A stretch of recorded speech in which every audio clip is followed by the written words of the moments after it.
Speaking of invisible germ droplets, there's some modern wrestling going on. Despite all of the virus and the COVID and all this stuff, they're still trying. But I thought this was supposed to be the product of wrestling having been cleaned up over the past few years by all the wonderful, dedicated people and the inclusive people and the good people that have gotten rid of the bullying and the abusing and the assaulting and all the stuff that we had back in the 80s, apparently, that I've heard about. All that old carny stuff, they call it now.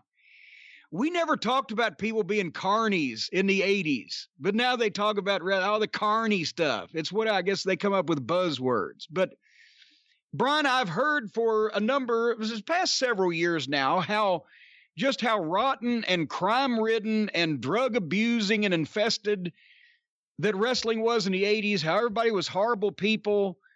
The fabulous Moolah was crucified for being a horrible person. The business was just so dirty and dark and sinister back in the 80s in those carny days. And now we finally progressed that where there's none of this dirty, despicable behavior, and now everybody's clean and nice to each other, and women are equal to men, and everybody plays video games, and drugs are bad, okay? And we're finding out, apparently, that that's not the way that it's been. And I'm not going to talk about anybody specifically, because now everybody's going, oh, Cornette, well, you were involved in it. Well, I was involved in the shit back in the 80s. I just got drugged downstream with all this shit this year. I was standing on the bank when the fucking flood came.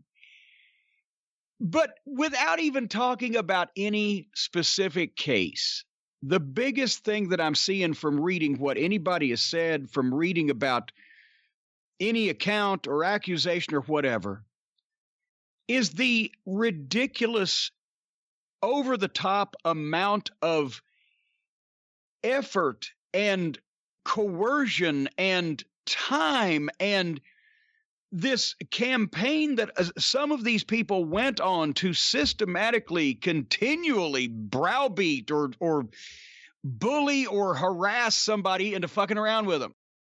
Or the lengths they went to, or the time they put in at the bar, and the fucking... the whole effort of this thing. And I'm saying, they talk about my generation of pro wrestling being so wild and Wild West and no rules and improper and unprofessional. This sounds like the biggest goddamn high school fucking drama that I've ever heard of in my life. And it's ridiculous. And I just want to, on behalf of the 80s generation, I may be the only one of the only ones from that generation that still accurately remembers everything. And I can tell you one goddamn thing, that shit did not go on. There was nobody, there's always through history, and people can cite cases of there being dickheads in every line of work.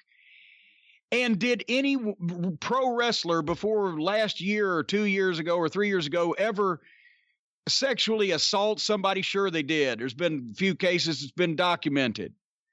Or just harass someone or be a dick? Of course they did. But as a whole and overall, the supposed rock and roll 80s, there was a whole lot more consensual debauchery and a whole lot less bullying and position pressing and threatening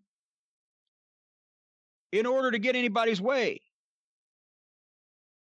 When in the 80s, you saw major arenas with 5,000 or 10,000 people or more, full of fucking people screaming over the goddamn wrestlers who were rock stars. And out of those many thousands of people, just like when you go to see Van Halen first, Van Halen, folks, I'm not making this up, I'm just reporting it. A lot of women went specifically for the idea of trying to hook up with the wrestlers.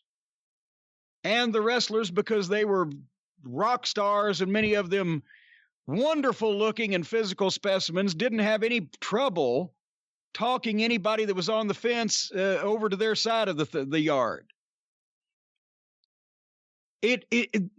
There was no, first of all, the whole idea of, and most of this has not happened with fans. It happens with other people in the business. So let me get the fans out of the way first. The accusations here recently I'm talking about. There were multiple fans, female fans, that would do pretty much whatever the fuck that the wrestlers asked them to do and be happy about it and go home thrilled for the experience. So there was very little bullying or coercion or continued browbeating of these young ladies to do something that they didn't want to do. I hear these stories of, well, the fans had been around and this one guy kept winking at me, or the meet and greet or the audio. Well, there weren't any meet and greets anyway back then because the people were already in the building and the boys were being paid huge money in a lot of cases, most territories for the time. So they didn't need to go out and mill around. We went and milled around for our own recreation, where we knew that the young ladies were milling around waiting for us to come out and mill around. And if it was a place where you stayed overnight often, all the fans and the girls knew where the guys stayed and what hotels, where the heels were, where the baby faces were, whatever the case. They would go back to the hotel. There was no pursuit of these innocent young ladies by the wrestlers because they were going there to meet the wrestlers. And in some cases, for some of us who didn't go out and drink and carouse, I'll have you, by the way, I never went to a hotel bar during my years on the road in the 80s as a manager of the Midnight Express, not once. Because I didn't need to. I wasn't going to drink. I had already probably either made arrangements for the evening, or I could just go back to the room and call Domino's and wait for the phone to ring because everybody knew where we were. But a lot of the guys did go out to the bars and the clubs, and they hit on a lot of women, and those women either accepted or they didn't.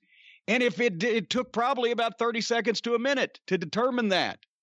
If somebody had actually pursued, if some guy, especially one of the top guys, especially around the Horsemen, had spent an entire night in a bar trying to talk a woman into doing something with him and failing, he would have been crucified unmercifully in the locker room, verbally, by all the people that witnessed it.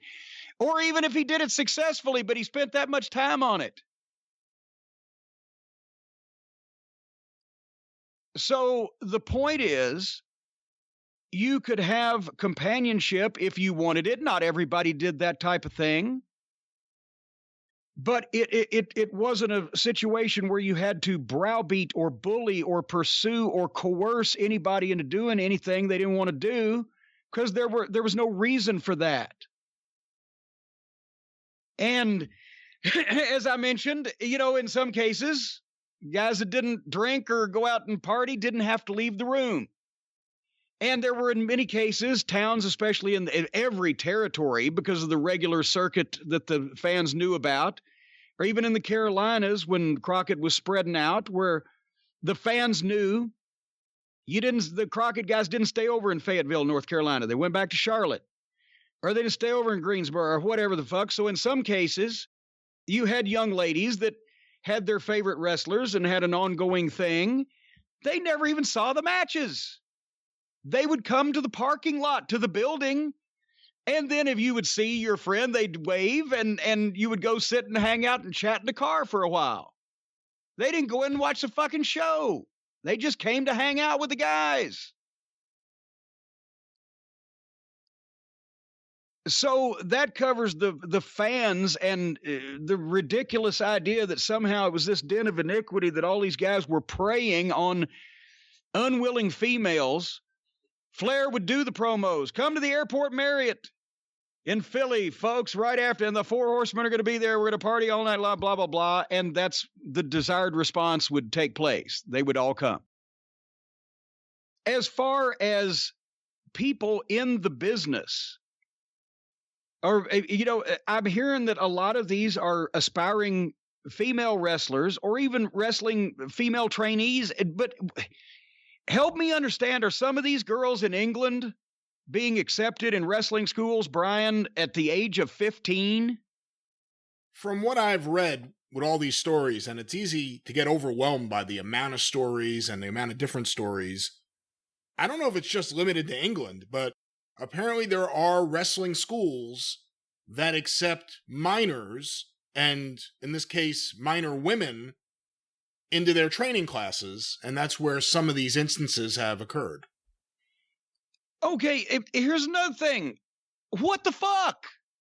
Why would you do that? Why would you put young high school and college age guys, potentially fucking, well, I don't know if they're jacked up on fucking hormones anymore or not. They're already jacked up naturally on hormones. If they were on steroids these days, holy shit. In the close proximity of underage teenage girls to begin with. Any training program that I've ever had anything involved with, to do with, or knowledge of, OVW never took guys under 18, much less girls. I can't actually say if I wasn't around at some point, maybe Trailer Park Trash or somebody might have taken a fucking 17-year-old kid if he was fucking huge. But but no. If it was found out, it would have been stopped. But no, you don't take underage guys or girls, because that's a huge liability. That, I believe, was in our paperwork and our insurance, what I'm trying to say in OVW. And in Ring of Honor, we had a couple of times applicants for some of the camps that were, and no, to get back to us, when you're 18, there's insurance liabilities, etc. Rene Dupree, he had trained, his father was a promoter. He grew up around the business. And also he was fucking 6'3" and 245 pounds and built like fucking bricks when he was 18. They sent him to us when he was 18. He could have been a pro wrestler 3 years beforehand visually, but not fucking in the eyes of the law, as far as in Kentucky and et cetera, was a commission. Point is, no. First of all, if you're a legitimate training school program and or you have something to lose, you would never take anybody under 18. The guys like Bobby Eaton and Terry Gordy and the young teenage prodigies of the old days, that can't happen anymore. They broke in a different time and a different era. And the promoters they broke in for were judgment proof. Secondly, this may be indeed the problem with why all this shit is coming out now, while these things are happening, is because you're not dealing with grown adult professionals that are used to having women throw themselves at them for very little fucking effort whatsoever, and also making big money and working every night so that they, obviously have something to lose, and also just the fact of being fucking grown-up adults. It's almost like these kids think they're still in fucking high school. So now, instead of thousands of women throwing themselves at stars, they're running these small shows and these training school shows, these independent shows where everybody pitches in and it's a family effort and somebody's running the merchandise stand and boy, she looks nice. And there's no women fans to speak of. If they're there, they came with their boyfriends reluctantly. So now these fucking guys are having to hit on the fucking ancillary promotion crew and or the trainees that want to be female wrestlers themselves and are hanging around trying to get experience. And there's nobody running the show to say, hey, don't be fucking doing that. And then the vibe I get from a lot of these people's stories about the way the guys go on, it's like when Joey Ryan said, I've started leading a rock and roll lifestyle. Oh, blow me. Just blow me. Yes, it's sexual harassment. I'm still blow me. Living a rock and roll lifestyle at 37 years of age, making adjusted for fucking inflation, the same thing we were all making when we were in our early 20s in fucking Louisiana. You still have to be a fucking grown adult. Don't take advantage of people in that situation. But it's like when we said the first David Von Erich Memorial event in Dallas, they had a match that needed a stadium.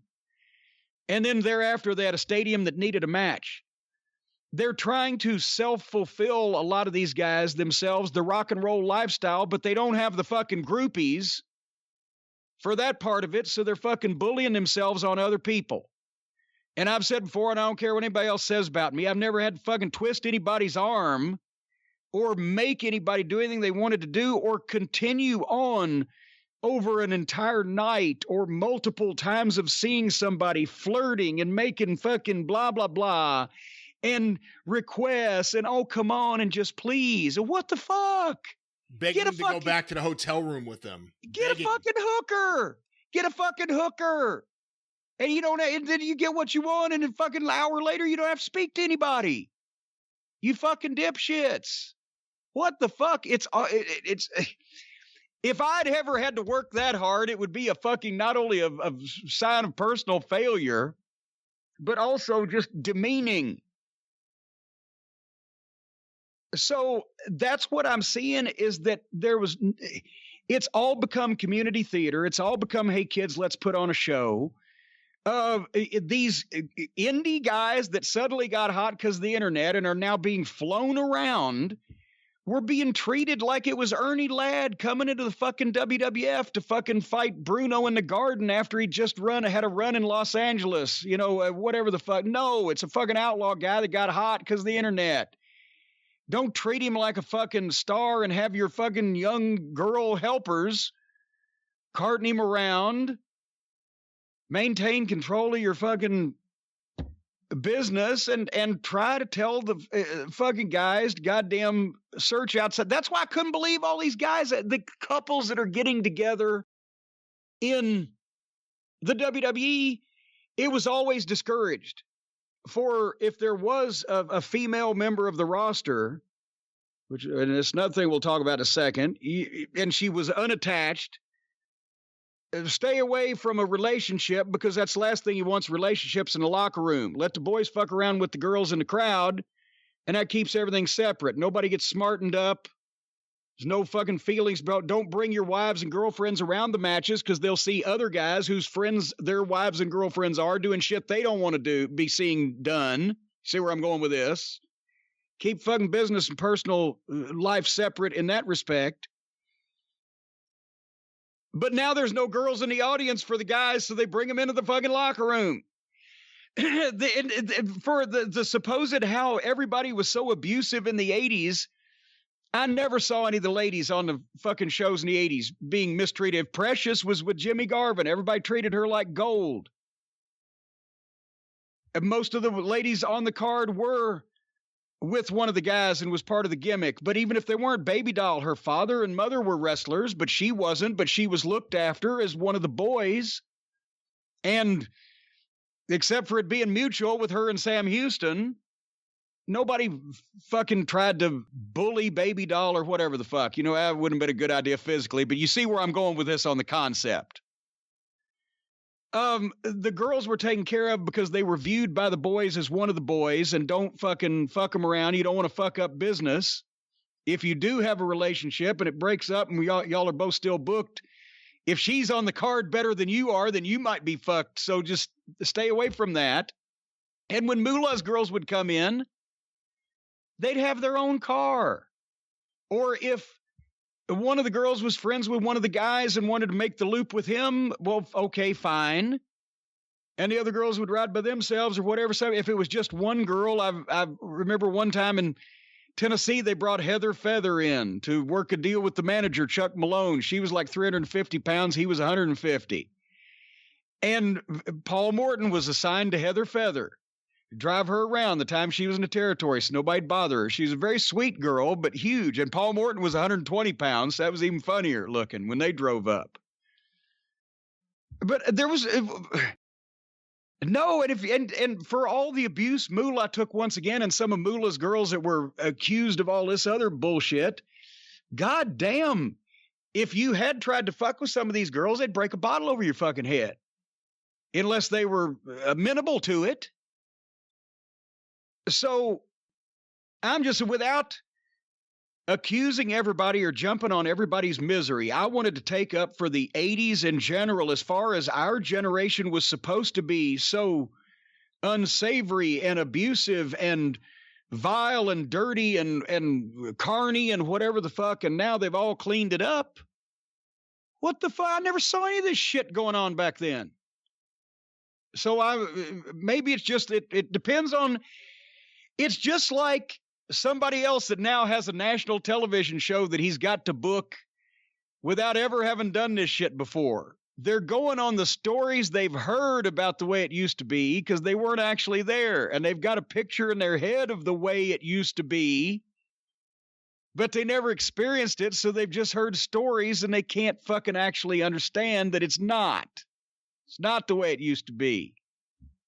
Just the way you've decided it is, so you can change it, take up for the fact that it ain't the way it used to be, and it should be. Because more people were happy with it that way. Did I hit on one of those dichotomies there, Brian? I think you did. So when Wendy Richter, for example, was sent to Mid-South Wrestling in '84 when you were there, none of the guys on the card pestered her into having sex, into going back to her hotel room, saying, please let me lay down for a while. Can I just take a shower?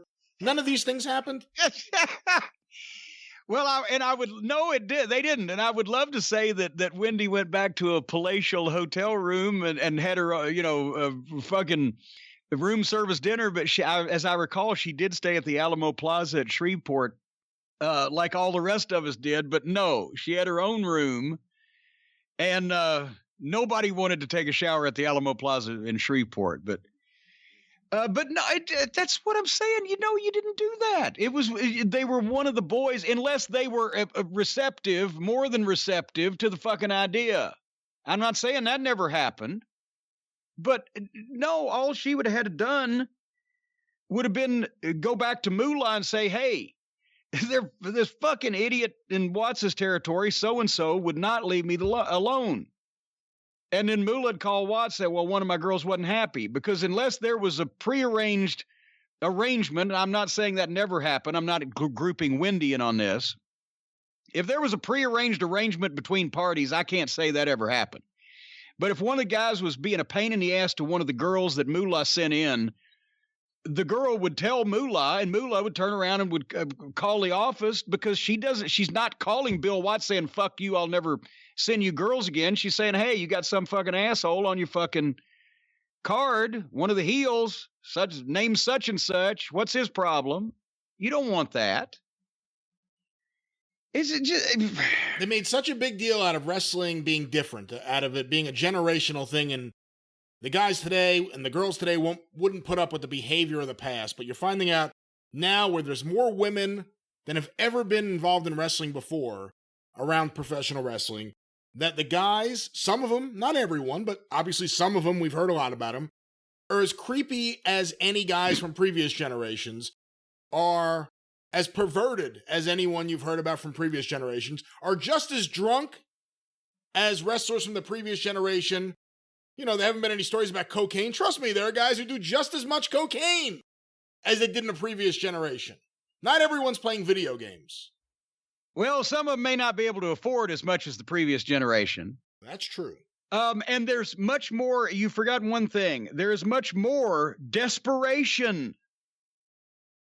Desperation is the word that I use, because there was no need for everybody in the 80s to be desperate to find somebody to fuck them, because there were multiples for everybody willing and able.